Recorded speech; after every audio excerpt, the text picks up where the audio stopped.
राम दोस्तों, बहुत बहुत स्वागत है आप सभी का न्यूज इंडिया में। और अभी तक आपने इस वीडियो को लाइक नहीं किया तो लाइक कर लीजिए, और चैनल पर नए हैं तो चैनल को सब्सक्राइब कर लीजिए, साथ में बेल आइकन भी प्रेस कर लीजिए और वीडियो को ज्यादा से ज्यादा शेयर कीजिए।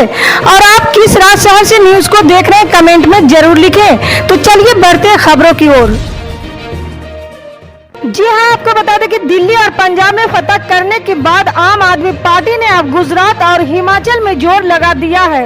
दिल्ली से वाया हिमाचल सोमवार शाम गुजरात पहुंचे अरविंद केजरीवाल ने मंगलवार को सोमनाथ मंदिर में पूजा अर्चना की है। पूजा के बाद जब वो मीडिया के सामने आए तो ललाट पर त्रिपुंड और गले में रुद्राक्ष की माला थी। केजरीवाल के इस अवतार के सियासी मायने भी तलाशे जा रहे हैं। सवाल उठाया जा रहा है कि क्या राष्ट्रवाद के बाद केजरीवाल अब सॉफ्ट हिंदुत्व का दाव चलने जा रहे हैं? क्या वो पीएम मोदी और गृह मंत्री अमित शाह के गृह राज में भाजपा को उसी के फॉर्मूले पर चुनौती दे पाएंगे? जी हाँ, आपको बता दें कि गुजरात में बोटाद जिले के रोजित गांव में जहरीली शराब पीने से मरने वालों की संख्या जहां 28 तक पहुंच गई है, वहीं घटना को लेकर अब राजनीतिक गलियारों में भी शोर सुनाई देने लगी है। साल के आखिरी में होने वाले विधानसभा चुनाव से पहले हुई इस घटना को लेकर आम आदमी पार्टी सूबे की भूपेंद्र पटेल सरकार को घेरने में जुट गई है। मंगलवार को गुजरात पहुंचे दिल्ली के मुख्यमंत्री अरविंद केजरीवाल ने जहां मामले को लेकर सवाल उठाए हैं, वहीं पार्टी प्रवक्ता सौरभ भारद्वाज ने दावा किया है कि बीते 15 सालों में 845 लोगों की जहरीली शराब पीने की वजह से मौत हो चुकी है। जी हाँ, आपको बता दें कि कोरोना लॉकडाउन का उल्लंघन करने वाले प्रवासियों के लिए राहत भरी खबर है। दरअसल दिल्ली के उपराज्यपाल वीके सक्सेना ने ऐसे लोगों पर दर्ज केस वापस लेने के लिए मंजूरी दे दी है। जानकारी के मुताबिक 164 से ज्यादा प्रवासियों पर लॉकडाउन का उल्लंघन करने के 25 मुकदमे थे, जिन्हें वापस लेने के लिए उपराज्यपाल ने स्वीकृति दी है। दिल्ली के उपराज्यपाल वीके सक्सेना ने कहा कि मानवीय दृष्टिकोण अपनाते हुए ये देखा गया कि ये उल्लंघन बहुत छोटे हैं। इसके साथ ही लाचार और बेबस प्रवासियों द्वारा लॉकडाउन में मजबूरी में उल्लंघन किए गए थे। जी हाँ, आपको बता दें कि 1 अगस्त आने में महज 5 दिन बाकी है। ऐसे में आपके लिए ये जान लेना जरूरी है कि आपके जीवन पर 1 अगस्त क्या असर डालने वाला है। आपको बता दें कि 1 अगस्त से पैसों के लेन देन से जुड़े नियम बदलने वाले हैं। हर महीने की पहली तारीख को ही रसोई गैस सिलेंडर की कीमतें तय होती है। 1 अगस्त से बैंक ऑफ बड़ौदा चेक से जुड़े नियमों में बदलाव करने जा रहे हैं। बैंक ऑफ बड़ौदा में फौजी पे सिस्टम की शुरुआत होने वाली है। साथ ही त्योहारों के चलते कई अन्य बदलाव भी आने वाले हैं। जी हाँ, आपको बता दें कि बॉर्डर पर शहीद होने वाले जवानों के परिवार के लिए पंजाब सरकार ने बड़ा फैसला किया है। पंजाब सरकार ने यह फैसला किया है कि बॉर्डर पर शहीद होने वाले जवान के परिवार को 1-1 करोड़ रुपये सहायता राशि के तौर पर दिए जाएंगे। पंजाब सीएम भगवंत मान ने चंडीगढ़ में इस बात की जानकारी दी है। उन्होंने कहा कि ये सैनिकों के बलिदान के बराबर नहीं है, लेकिन परिवार को आर्थिक तंगी न आए इसलिए हम उन्हें 1 करोड़ की राशि देंगे। जी हाँ, आपको बता दें कि इलाहाबाद हाई कोर्ट की लखनऊ पीठ ने लखीमपुर खीरी हिंसा मामले में केंद्रीय मंत्री अजय मिश्रा टेनी के बेटे आशीष मिश्रा उर्फ मोनू की जमानत याचिका मंगलवार को खारिज कर दी है। इस हिंसा में 4 किसानों की मौत हो गई थी। न्यायमूर्ति कृष्ण पहल की पीठ ने कहा कि आशीष राजनीतिक रूप से इतना प्रभावशाली है कि वो गवाहों और मामले की सुनवाई को प्रभावित कर सकता है। पीठ ने मामले में सुनवाई पूरी होने के बाद 15 जुलाई को अपना आदेश सुरक्षित रख लिया था। लखनऊ पीठ ने 10 फरवरी को आशीष को जमानत दे दी थी, लेकिन उच्चतम न्यायालय ने इसे रद्द कर दिया था और उच्च न्यायालय को निर्देश दिया था कि वो पीड़ित पक्ष को पर्याप्त मौका देकर जमानत याचिका पर फैसला सुनाए। जी हाँ, आपको बता दें कि एक तरफ देश में बेरोजगारी लगातार बढ़ रही है, पढ़े लिखे युवा नौकरी की तलाश में दर दर भटक रहे हैं। वहीं सेंट्रल स्कूलों में टीचरों की इतनी कमी है कि बच्चों की पढ़ाई ढंग से नहीं हो पा रही है। केंद्रीय शिक्षा मंत्रालय के अनुसार देश भर में केंद्रीय विद्यालयों में 12,000 से अधिक पद खाली है। इनमें समय समय पर तय प्रक्रियाओं के अनुसार भरा जाता है। इतना ही नहीं, इन स्कूलों में 9,000 से अधिक शिक्षाओं को एग्रीमेंट के आधार पर रखा गया है। केंद्रीय शिक्षा राज्य मंत्री अन्नपूर्णा देवी ने लोकसभा में एक लिखित प्रश्न का जवाब देते हुए ये आंकड़ा बताए हैं। जी हाँ, आपको बता दें कि दूध, आटा, दही और अनाज जैसी रोजमर्रा इस्तेमाल में आने वाली वस्तुओं पर जीएसटी लगाने के बाद विपक्ष लगातार सरकार पर हमलावर था। आम नागरिकों ने भी केंद्र सरकार के इस कदम विरोध जताया था।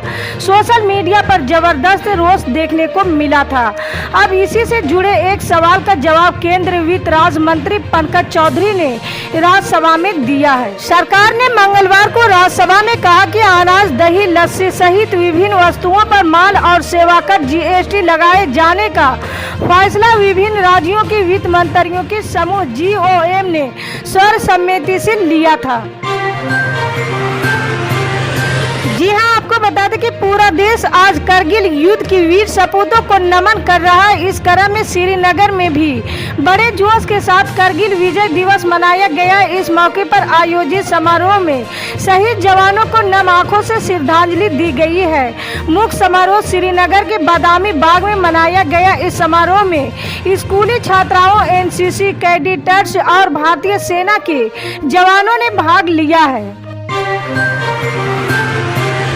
जी हाँ, आपको बता दें कि महाराष्ट्र की राजनीतिक में आया तूफान अब लगभग शांत हो चुका है। इस तूफान ने उद्धव ठाकरे की सरकार को सत्ता से बेदखल कर दिया और उसी सरकार में मंत्री एकनाथ शिंदे को सत्ता के शीर्ष पर पहुंचा दिया है। बीजेपी जहां विपक्ष में बैठी थी, अब वो शिंदे सरकार की कुर्सी का एक अहम हिस्सा बन चुकी है।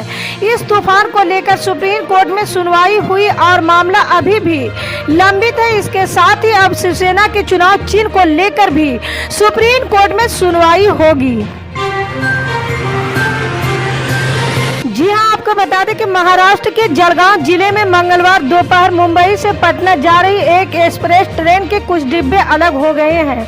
मध्य रेलवे ने इसकी जानकारी दी है। मध्य रेलवे के मुख्य जनसंपर्क अधिकारी शिवाजी सुतार ने बताया कि इस घटना में कोई यात्री हताहत नहीं हुआ। उन्होंने कहा कि पटरी पर दौड़ती लोकमान्य तिलक टर्मिनस से पटना एक्सप्रेस ट्रेन के कोच S5 और S6 मुंबई से 300 किलोमीटर दूर भुसावल मंडल के 40 गांव और वागली स्टेशनों के बीच दोपहर 12:38 पर अलग हो गए थे। जी हाँ, आपको बता दें कन्नौज जिले के बिछरा मऊ स्थित एक इंटर कॉलेज में कथित रूप से घड़ी चोरी का आरोप लगाकर 3 टीचरों ने एक छात्र को पिटाई किए जाने से घायल छात्र की कानपुर के अस्पताल में इलाज के दौरान मौत हो गई है। एसपी कुंवर अनुपम सिंह ने मंगलवार को इसकी जानकारी दी है। पुलिस अधीक्षक ने बताया कि बिछरा मऊ कोतावली क्षेत्र के पश्चिमी मलैया गाँव निवासी 15 वर्ष से दिलशान उर्फ राजा RS इंटर कॉलेज में 9वीं कक्षा में प्रवेश के लिए 23 जुलाई को गया था। जी हाँ, आपको बता दें कि हरियाणा के CM मनोहर लाल ने सोमवार को गुरुग्राम में स्मार्ट ई-बीट सिस्टम का शुभारंभ किया है। उन्होंने कहा कि गुरुग्राम में स्मार्ट पुलिसिंग के प्रयास के तहत ई-बीट सिस्टम की शुरुआत की गई। इसके साथ ही CM ने 119 मोटरसाइकिल राइडर्स को हरी झंडी दिखाते हुए रवाना किया है। जी हाँ, आपको बता दें कि 25 जुलाई 2022 को देश को अपना 15वां राष्ट्रपति मिल गया। द्रौपदी मुर्मू ने नए राष्ट्रपति के रूप में शपथ ले ली। पूर्व राष्ट्रपति रामनाथ कोविंद की कल राष्ट्रपति भवन से विदाई हो गई है और मुर्मू ने वहां प्रवेश कर लिया। राष्ट्रपति के लिए चुनाव हुए थे जिसमें द्रौपदी मुर्मू के सामने यशवंत सिन्हा की चुनौती थी। उन्हीं को परास्त कर वे देश की 15वीं राष्ट्रपति बनी है। राष्ट्रपति चुनाव हारने के बाद सवाल उठा है कि अब यशवंत सिन्हा क्या वापस एक्टिव होंगे। वे इससे पहले ममता बनर्जी की पार्टी टीएमसी के सदस्य थे, लेकिन राष्ट्रपति चुनाव लड़ने से पहले उन्होंने तृणमूल कांग्रेस से इस्तीफा दे दिया था। जी आपको बता दें कि मुख्यमंत्री योगी आदित्यनाथ के नेतृत्व में मंगलवार को मंत्री परिषद की बैठक आयोजित की गई है। इस कैबिनेट बैठक में 55 अहम फैसले पर मंजूरी दी गई है। यूपी परिवहन विभाग की ओर से पेश प्रस्ताव पर भी मुहर लग गई है। इस प्रस्ताव के तहत अब दिल्ली एनसीआर में आवागमन करने के लिए यूपी के लोगों को रोड टैक्स नहीं देना होगा। इसके अलावा यूपी सरकार ने ललितपुर में जेल निर्माण का प्रस्ताव भी पास कर दिया है। मीडिया रिपोर्ट के मुताबिक यूपी कैबिनेट ने ग्रामीण क्षेत्रों में सुविधा देने के लिए कॉमन सर्विस सेंटर में पंचायत सहायक को संचालन के लिए अधिकृत करने का प्रस्ताव पास किया है। इसी तरह के पल पल के अपडेट जानने के लिए जुड़े रहे हमारे न्यूज इंडिया के साथ। मिलते हैं अगली बड़ी खबर में, तब तक के लिए जय हिंद।